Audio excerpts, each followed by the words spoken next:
சிறு விவசாயிகள் இதுவரை ஆண்டிருக்கிற அரசுகள் எந்த அரசாக இருந்தாலும் சரி, அந்த அரசுகள் தொடர்ந்து இந்த விவசாய கடன் தள்ளுபடியில் சிறு விவசாயிகளுக்கு தள்ளுபடி என்றுதான் அறிவிப்பார்கள்.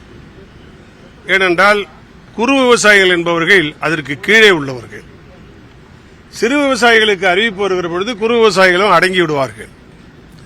ஆனால் புதிதாக ஒரு பொருளாதார மேதை யாரிடம் கேட்டார் முதலமைச்சர் என்று தெரியவில்லை, சிறு விவசாயிகளுக்கு தள்ளுபடி செய்யாமல் அவர் தொகையை முன்னிலைப்படுத்துகிறார்.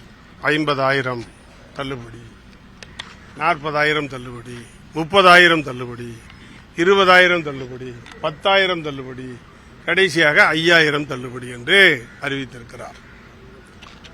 இந்த அறிவிப்பு என்பது இதுவரை இந்த நாடு சுதந்திரமடைந்த காலத்திலிருந்து இதுவரை இல்லாத ஒரு மோசமான ஒரு அறிவிப்பு. புரட்சித் தலைவர் எம்ஜிஆர் அவர்கள்தான் விவசாய கடன் தள்ளுபடி என்கிற ஒரு புதிய திட்டத்தை அறிவித்தார்கள். அறிவித்த பிறகு அதை மிகச்சிறப்பாக நடைமுறைப்படுத்தியவர் புரட்சித் தலைவர் எம்ஜிஆர்.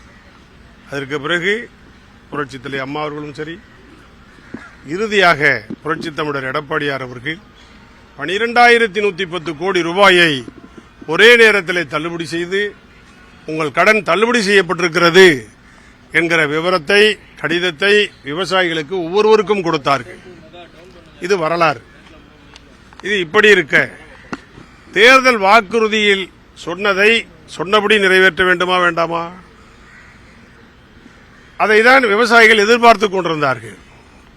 சிறு விவசாயிகளுக்கு வாங்கியிருக்கிற கடன் மொத்தமாக தள்ளுபடி செய்யப்படும் என்று எதிர்பார்த்தார்கள்.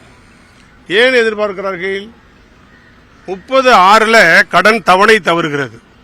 வாங்கியிருக்கிற கடனை, நடப்பாண்டுக்கான கடனை 30/6 அவர்கள் கட்டிவிட வேண்டும். பணத்தை செலுத்தி கடன் இல்லை என்கிற சான்றை பெற்றிட வேண்டும். அப்பொழுதுதான் புதிய கடன் வழங்கப்படும். ஜூன் 12 தண்ணீர் திறக்கிற பொழுது விவசாயிகள் அந்த பணிகளை தொடர முடியும். அதுக்காக தான் இந்த கடன் தள்ளுபடியை இப்பொழுது இவர்கள் மோசமான ஒரு தள்ளுபடிங்கிற பெயரால்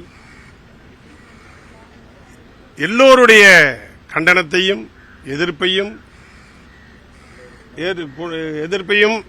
இவர்கள் பெற்றிருக்கிறார்கள். இதை மறுபரிசீலனை செய்ய வேண்டும். நாங்கள் விவசாயிகளுக்கு தள்ளுபடி செய்யுங்கள் என்று கேட்பது அவருடைய தேர்தல் வாக்குறுதியில் சொல்லியிருக்கிறபடி நீங்கள் செய்யுங்கள் என்பதுதான். புதியதாக ஒன்றும் கேட்கவில்லை.